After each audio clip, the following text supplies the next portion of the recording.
Aqui, achei. Beleza, coloquei para compartilhar e agora para gravar. A gente vai para a segunda parte. A nossa segunda parte ela é composta de as três últimas questões do propósito de Deus. Primeiro propósito é o propósito de adoração. O propósito da igreja. A igreja existe para adorar ao Senhor. Amará o Senhor teu Deus sobre todas as coisas. Segundo propósito, a igreja existe para servir, ou seja, para ministrar, ou seja, ministério, que é o propósito. A igreja existe para servir as necessidades dos seus próximos, seus pares. E o terceiro? Terceiro é o ide e pregai, ou ide e fazei discípulos. O ide, você com certeza a maioria aqui já ouviu falar do ide. E o ide e pregai é o propósito que a gente chama de o propósito do evangelismo. Só que quando eu digo evangelismo, eu não resumo somente ao evangelismo de rua. Quando eu digo evangelismo, eu digo ao evangelismo, inclusive o evangelismo pessoal, de testemunho pessoal. Terça-feira eu estava dando aula e eu tive uma aluna que falou o seguinte, que o pai dela tá internado. E nessa questão do pai dela estar internado, ela foi no hospital e ela teve que cuidar dele lá no hospital. E tinha um remédio para ele tomar e ele não queria tomar. E ele começou a xingar, né? E falou assim, não, que não vou tomar, que não sei o quê, porque você é assim, e começou a xingar ela. Aí ela pegou e falou assim, ó pai, deixa eu falar um negócio com o senhor é meu pai, eu te respeito, eu tenho que honrar sua vida, mas o senhor tem que louvar a Deus que a gente tem um médico, tem que louvar a Deus que a gente tem um remédio, a gente tem que louvar a Deus porque a gente podia estar passando tantas outras coisas, e ela começou a falar com o pai dela. Quando ela pensou que não, diz que duas, três pessoas começaram a virar assim, aqui menina, você é crente? Você é da igreja? Você é irmã? Ela falou, sou. Ah, não, porque a gente viu ali, quando você estava falando com seu pai, o jeito que você estava cuidando dele ali, a gente viu que você é diferente. Você podia orar por nós aqui? Ou seja, quando a gente fala do ir de fazer discípulos, existe a questão de ir de fazer discípulos quando a gente prega verbalmente, que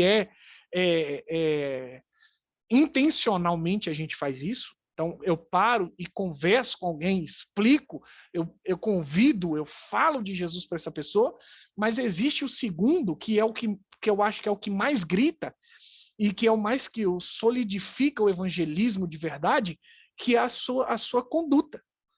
A sua conduta fala mais alto, ela grita mais alto que as suas palavras. Você Pastor, pode falar. interromper o senhor aí. É o que Paulo diz em Corinto, né? Temos que ser a carta viva, né? Lida, relida, perfeito. Perfeito. Pastor Vinícius mandou e é isso mesmo. Por quê? Porque não é dizer eu vou na igreja, não é dizer eu sou crente, não é dizer aceitei Jesus. Isso tudo é importante, mas sabe o que é o mais importante? É você não dizer nada e alguém olhar para você. Esse pretão é cabuloso. E a sua conduta gritar mais alto do que você fala. Alguém olhar para você e falar assim, ó, você tem uma coisa diferente. Aí você vai ouvir variado. Alguém vai falar, você é irmão, né? Você vai na igreja, né? Você é crente, né?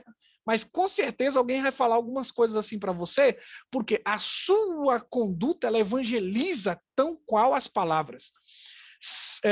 Santo Agostinho tem uma frase, não, Santo Agostinho não, perdão,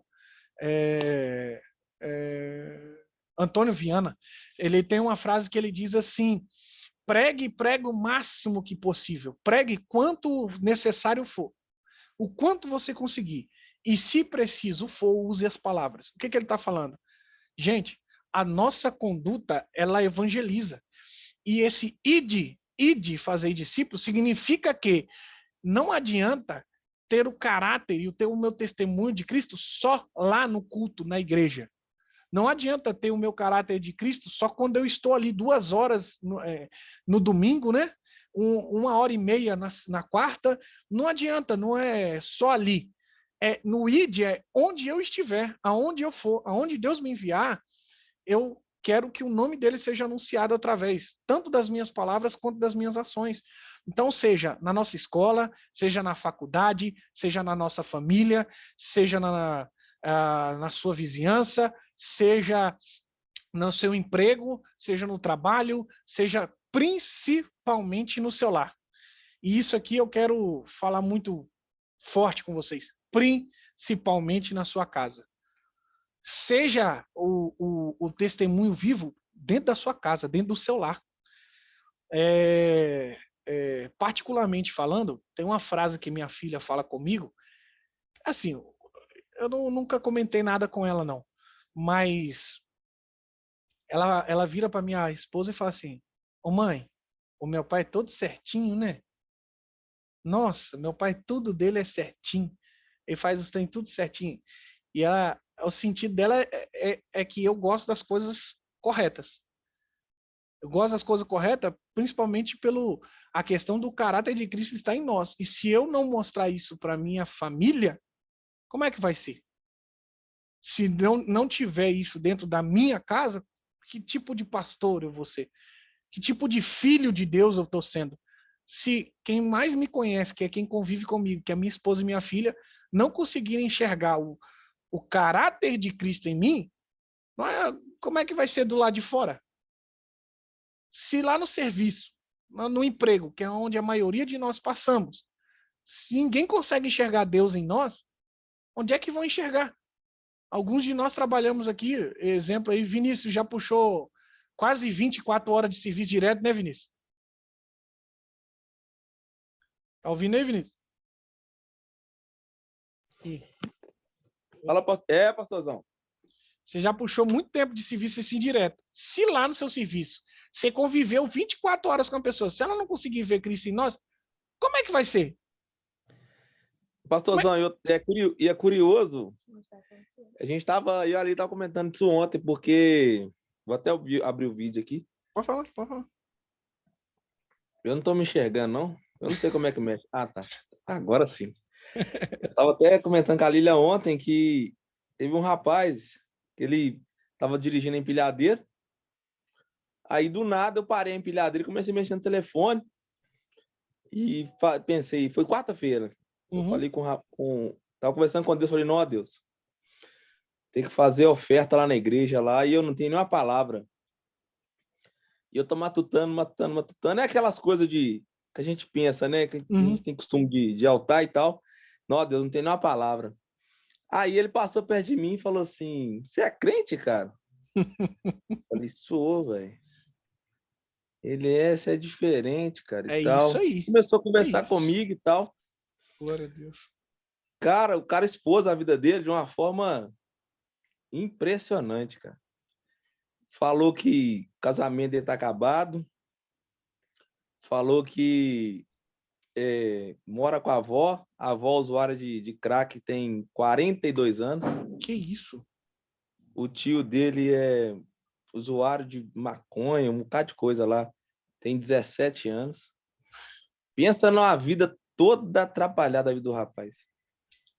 E como que Deus é extraordinário. Eu pensando em uma coisa tão fútil, assim, né? Uma palavra, e Deus vai lá e me revela, né? Na verdade, ele se revela, né, pra gente. E fala assim, eu sou bem maior do que isso aí, só toma. Observou que uma coisa, um propósito está ligado no outro? O propósito de você evangelizar, ou com as suas palavras, ou com a sua vida, está ligado ao segundo propósito, que é o de ministrar, ou seja, o de servir. Porque quando a pessoa olha para você e fala assim, deixa eu contar a minha vida aqui para você. Porque aí vai chegar o momento de você ser usado por Deus, ou seja, servir esse irmão com a palavra. Com uma palavra de consolo, com uma palavra de alerta, com uma palavra de orientação, levando ele para ouvir uma mensagem, orando por ele. Um propósito está conectado com o outro. Está conectado com o outro. E eu acho que esse propósito, que é terceiro propósito, e de pregar, é o propósito que a igreja existe para comunicar a palavra. O que significa isso? Para resumir esse propósito. Eu e você somos a palavra, a Bíblia que as pessoas vão ler. Tem gente que vai passar a vida inteira sem pegar uma Bíblia na mão. E a Bíblia que elas vão ler é a sua vida. Eu falei isso para eles, acredita?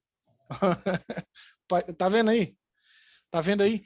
Então, quando alguém olhar para você, você tem que comunicar a palavra de Deus para essas pessoas que vão nos olhar. A pessoa tem que olhar em nós, eu até brinco, deixa eu aproveitar aqui essa aqui, até brinco com o Johnny, fala assim, as pessoas olham para nós e tem que ver Deus em nós, assim, olhar para nós e falar assim, a Bíblia lá, olha a Bíblia lá.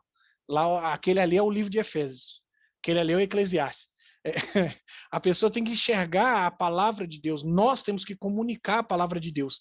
E aí, só justificando, o pastor Johnny e a Rafaela não estão conosco hoje porque eles tiveram uma viagem, eles estão viajando, gente. Então, eles me avisaram com antecedência, estão em viagem, tá? Top demais. E aí, eles estão em viagem e por isso que eles não puderam participar do nosso discipulado hoje. Mas aí, semana que vem, eles estão de volta. Somos embaixadores de Cristo. O que é um embaixador? Embaixador é alguém que representa a sua nação, seu país, independente de onde ele estiver. Exemplo, imagina que a gente está lá no Egito. Nós estamos lá no Egito. Se a gente for numa embaixada do Brasil, a embaixada pode até estar no Egito, mas a lei que revigora na embaixada é a do Brasil. A embaixada brasileira é o pedaço do Brasil fora do Brasil. Ah, tá. E você é um embaixador de Cristo. Você é um embaixador do reino. Você é um pedaço do reino onde quer que você esteja. Você leva o reino onde quer que você esteja. Faz sentido? Dá um amém aí para mim. Amém, amém. Amém. Revelação de 1 Pedro, hein, pastor? Gostou, não gostou? Ah, você pegou. Alguém pegou. Paulada. Gostou, né? Essa é forte. Ó, quarto propósito da igreja. O propósito é ir de fazer discípulos batizando. Gente, o batismo nas águas, ele faz a gente deixar de ser simplesmente um membro para fazer parte do corpo. O batismo faz com que eu deixe de ser um espectador para ser alguém ativador. E o batismo a coisa mais importante que eu acho aqui é que ele incorpora a comunhão. Então, qual é o quarto propósito da igreja? O propósito da comunhão. Comunhão. Tá? Comunhão é o quarto propósito. Por que a igreja existe? A igreja existe para ter comunhão. E o que é essa comunhão? Quando é o batismo, quando alguém se batiza, ela está fazendo parte daquilo ali. Ela está fazendo parte daquele corpo. Ela está sendo inserida no corpo de Cristo. Esse é um discipulado muito importante. Eu vou dar um discipulado só sobre o batismo, para a gente entender o que é o batismo. Inclusive, em nome de Jesus, a gente na virada do ano, né, no sítio, nosso sítio do fim de ano, nós vamos ter o batismo. A gente batiza o pessoal durante o dia e à noite, na virada do ano, a gente vai ter a primeira ceia de virada do ano e essa pessoa já vai cear. Imagina, o Lucas que gosta. Lucão, imagina um trem desse, Lucão. Não sei nem se o Lucão já foi dormir. Eu tô aqui na ativa, eu tô trabalhando, aí eu demoro um pouquinho, eu tenho que tirar a luva, eu tô puxando corda. Ô, Lucão, eu sei que gosta disso aqui. Imagina o trem desse. Nós lá no sítio, aí de manhã a gente faz um culto, batiza os bençãos, aí passa a tarde naquela comunhão ali aí o pastor Vinícius faz um churrasco para nós, aí quando dá a noite, a gente faz o culto, faz uma ceia na virada do ano, a primeira ceia dos batizados vai ser na virada do ano, é a primeira ceia deles, começando o ano. Tá com a gente. Meu Deus do céu. Aí eles vão pro quartinho comigo antes, né, antes do batismo. Quartinho? Misericórdia. O pau quebra, filho. Ô, Kathleen, você falou alguma coisa? Pode falar, Kathleen. Falei que aí vem um pedacinho com fogo para completar, todo mundo a renovar, já começa o ano com de... Olha um negócio desse, Isso é começar o ano com Deus na frente de todas as coisas. Né? Gente, a gente precisa entender esse princípio, é um propósito que eu coloco como muito importante para a minha vida, comunhão. A gente ter comunhão. E aí, eu quero que vocês anotem isso aqui para que vocês entendam mais ou menos como é que funciona a comunhão. A gente não pode confundir termos. Quais são? Confundir termos. Existem 3 termos muito usados na igreja, muito usados no evangelho, mas a gente precisa entender eles, que é união, unidade e comunhão. Ok? União, unidade e comunhão. Imagine que união, unidade e comunhão como degraus. O primeiro degrau a gente chama de união. O que é o degrau da união? O degrau da união é estar junto. Literalmente, se você quiser colocar assim, ó, união é igual estar junto. É o primeiro degrau. O primeiro degrau a maioria das igrejas tem, que é todo mundo tá junto. Como assim? Como assim? União. Todo mundo tá ali reunido, todo mundo tá junto. No domingo tá todo mundo unido. Tá todo mundo junto, no mesmo lugar. Bom, união é isso. Por isso que o pessoal fala que a união faz a força. Por quê? Porque uma pessoa sozinha não consegue ter tanta força, mas quando está todo mundo junto, tem mais força. Ok. O primeiro degrau é a união. Ela é importante? É. Mas a gente não pode parar nesse degrau. A gente tem que ir para o próximo degrau. O próximo degrau chama-se unidade. Unidade é igual a andar junto. Então, enquanto no união é estar junto, a unidade é caminhar junto, andar junto. Então, na união, nós vamos para a igreja, nós estamos ali unidos, ok. Agora, na unidade, a gente caminha na mesma direção, o mesmo alvo. Unidade é quando todo mundo caminha para a mesma direção. União está todo mundo junto, unidade se move junto. Então, a igreja tem um alvo. Então, a igreja inteira anda para aquele alvo. Isso sim demonstra uma unidade. Várias pessoas, não só unidas, mas caminhando para o mesmo propósito. Isso é unidade. Até aqui ficou claro? Até aqui está claro? Tá sim, tá claro. Tá claro? Vamos lá, gente. Claro, sim, sim. Tá sim. claro, tá claro. Beleza.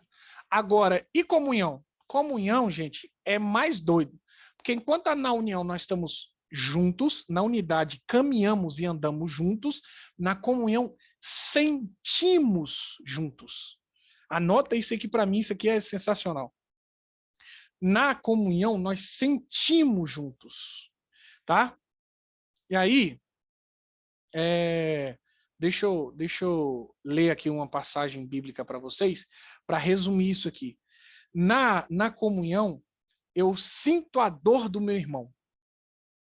Uma coisa é eu andar no mesmo propósito, na mesma direção. Uma coisa é eu estar junto. Outra coisa é eu sentir a dor do outro.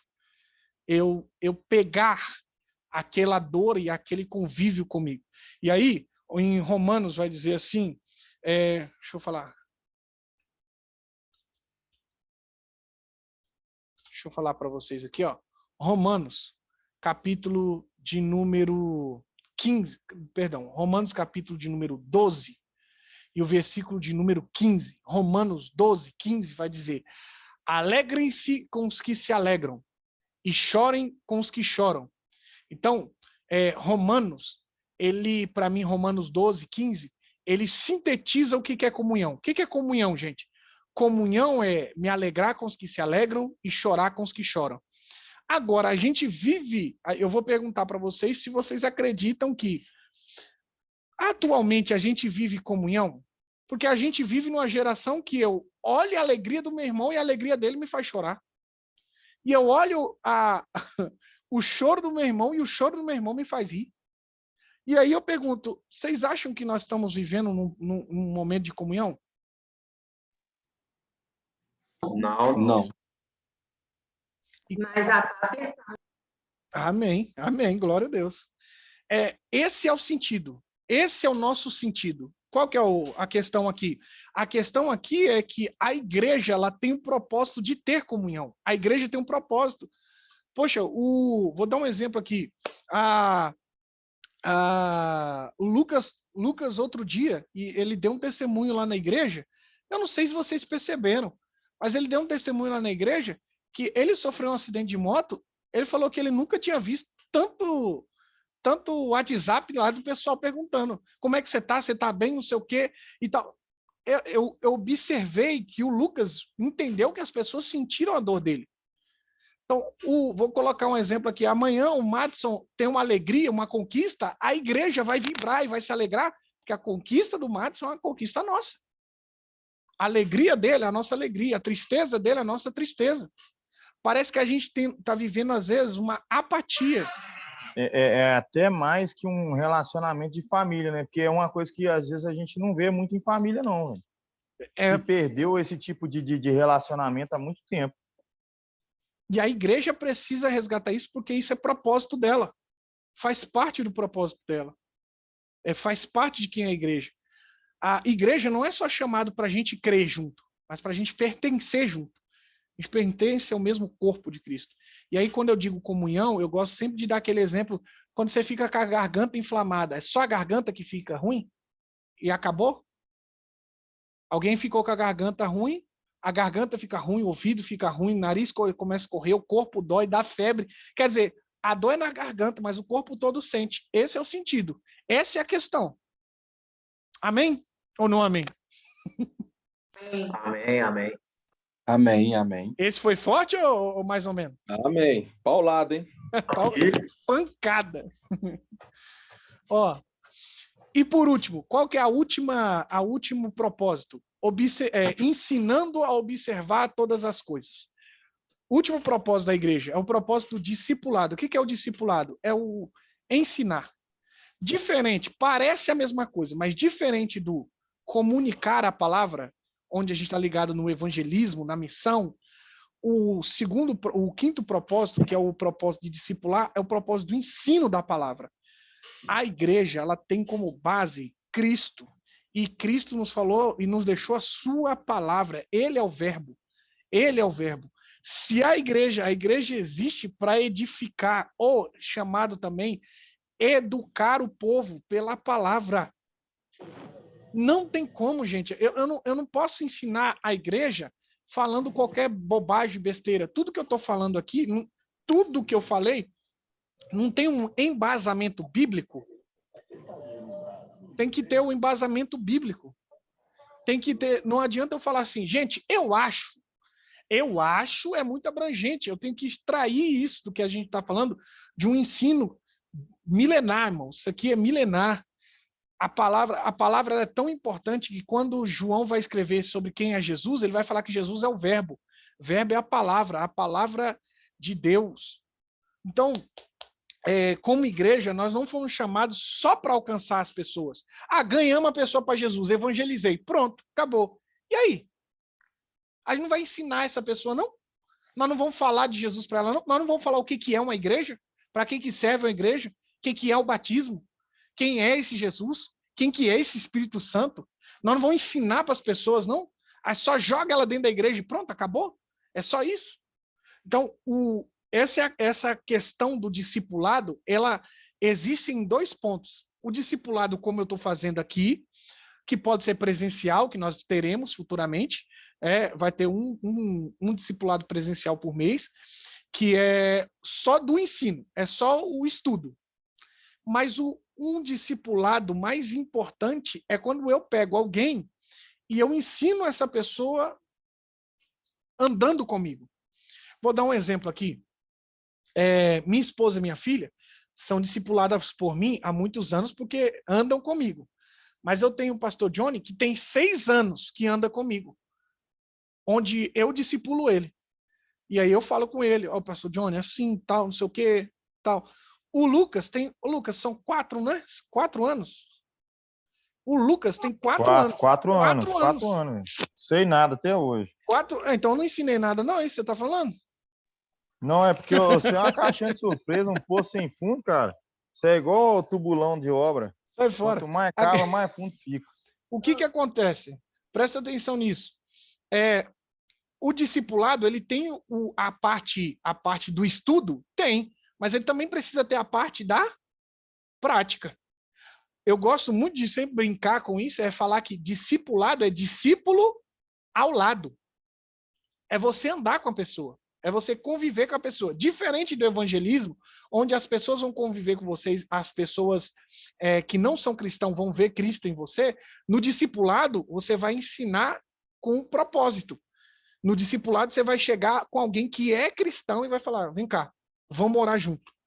Pega na mão dele, eu vou mostrar para você como é que a gente ora. Vem cá, ó aqui, vamos fazer uma compra aqui, vamos doar para alguém.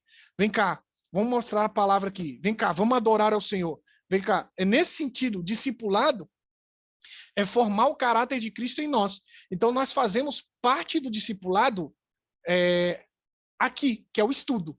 Mas a outra parte do discipulado é andar com a pessoa próximo de você, você ensinando intencionalmente. Intencionalmente. Então, quando alguém faz um trem errado, você fala, ó, assim não. Assim não pode. A gente não pode mentir. A gente não pode falar um palavrão. A gente não pode ser desonesto. A gente não pode enrolar os outros. A gente não pode. Tem que ensinar. Literalmente tem que ensinar. Vou resumidamente contar aqui para vocês esse ponto. Tem pessoas que não entendem que o discipulado não é você querer falar para a pessoa que você é o dono da razão, mas é você querer com que ela chegue a entender aquilo que você já entendeu. Vou dar um exemplo para você. Eu sou pastor de vocês, mas isso não me impede nada de ser discipulado. Pastor Rony é o pastor que muitas vezes, e é o pastor mais próximo da gente, que me discipula, que me orienta muito. E não é só nas questões da igreja. Ele me orienta até em questões pessoais. Questões do caráter de Cristo ser moldado em mim, questões pessoais. Então, isso aqui também é importante, porque como discípulo eu tenho que ter humildade. Sentar, ouvir, aprender, ser repreendido, porque ele puxa minha orelha. Quando é necessário, ele me dá a orientação.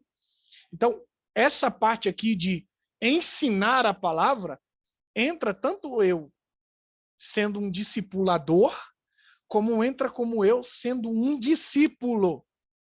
Tá? Amém? Amém. Interessante Amém. que o próprio Moisés tentou discipular Deus, né, pastor? Você tá demais hoje, cara. Você tá demais. Cabuloso, velho. É verdade, né, nego? É verdade. É verdade. Cabuloso, cara. Querendo falar pra ele como é que faz o trem, só. Não é? Não, Forte, sou, vai isso aí com é calma forte. com o povo, vai com calma com o povo e tal. Ai, ai. Ô, Deus é pessoal, e isso aqui é interessante a gente entender que faz parte do processo ensinar aquilo que a gente sabe e aprender aquilo que a gente não sabe, faz parte do processo. Então eu tenho que ter duas coisas. O filósofo brasileiro, Mário Sérgio Cortella, ele chama esses dois pontos, ele dá uma nomenclatura assim. Eu preciso ter generosidade intelectual, que a generosidade intelectual é compartilhar o que eu sei com outras pessoas. Generosidade intelectual, compartilhar o que eu sei. E ele falou que eu preciso ter humildade mental. O que é humildade mental? Humildade mental é saber que eu não sei de muita coisa, que eu preciso ficar de boa e aprender muita coisa. Isso aqui, para mim, também faz parte do discipulado. Ser generoso, ensinar o que a gente sabe e ser humilde e aprender aquilo que a gente não sabe. Como é que a igreja faz todas essas coisas? Não existe mais igrejas como antigamente. Ah, pastor, mas as igrejas antigamente eram melhores? Eram piores? Não sei te dizer ao certo isso. O que eu sei te dizer é que há aspectos que antigamente eram muito bons e há aspectos que antigamente eram bem complicados, bem difíceis. O que eu posso dizer é que não existe igreja como antigamente porque não existe igrejas como antigamente. Como assim? Igrejas são pessoas. E por que não existe igrejas como antigamente? Porque as pessoas também mudam. Pessoas mudam. Então, a igreja de antigamente é uma igreja que faz parte de hoje. E aí, essa pessoa que era antigamente nunca mais será a mesma. Existe um provérbio que diz que uma pessoa que entrou no rio, se ela for entrar nesse rio no dia seguinte, nem a pessoa nem o rio são os mesmos. E é isso aqui que eu vou finalizar hoje para nós, para que a gente entenda que os tempos mudam, as coisas mudam, mas o propósito de Deus é o mesmo. A essência é a mesma. A forma pode mudar, mas a essência é a mesma. Eu até gosto de brincar que a fórmula da Coca-Cola é o mesmo, só a embalagem que muda. O evangelho é o mesmo. Às vezes, a igreja ela dá uma roupagem diferente para os lugares, para as formas, mas a essência, o conteúdo do evangelho tem que permanecer o mesmo. Amém? Amém. Amém? Amém. Amém. Ó, Amém. eu tenho, acho que 1 minuto e meio para finalizar. Alguém tem uma pergunta em 1 minuto? Alguma pergunta? Não. Tem certeza? Se não tem dúvidas, Ah, eu tô de boa, velho. se não tem dúvidas, tem dívidas. Eu vou cobrar o que eu ensinei. Logo mais vou tentar subir todos esses discipulados para o canal do YouTube da igreja. E aí vocês vão poder assistir eles depois e fazerem mais anotações e tirar mais dúvidas. Aonde você estiver, se possível for, fecha os teus olhos, curva a tua cabeça. Vamos fazer uma oração. Pai, obrigado pela vida de cada um dos teus filhos que aqui estão. Obrigado pela vida de cada um deles que ouviram, que anotaram. Eu te agradeço, Pai, pela oportunidade de poder compartilhar da tua palavra, compartilhar os teus propósitos. Oro por aqueles que vão assistir. Eu peço que tudo que aprendemos aqui seja gravado na tábua do nosso coração, para o nosso entendimento, que não seja nada para orgulho nem para soberba, mas tudo para a honra e a glória do teu nome. É o que nós te pedimos em nome de Jesus. Amém e amém. Gente, obrigado. Deus abençoe a vida de cada um de vocês, viu? Fiquem com Deus. Eu também, pastor. Amém. Boa Amém. noite. Boa noite. Boa Obrigado. noite. Galera, Eu vou pedir para Abraço. vocês, ó, comentem alguma coisa lá no grupo, lá do que vocês gostaram aqui do discipulado. Pode ser uma frase, tá? Uma frase de algo que pegou aí com vocês aí no discipulado, que vai ser muito importante. Fique com Deus.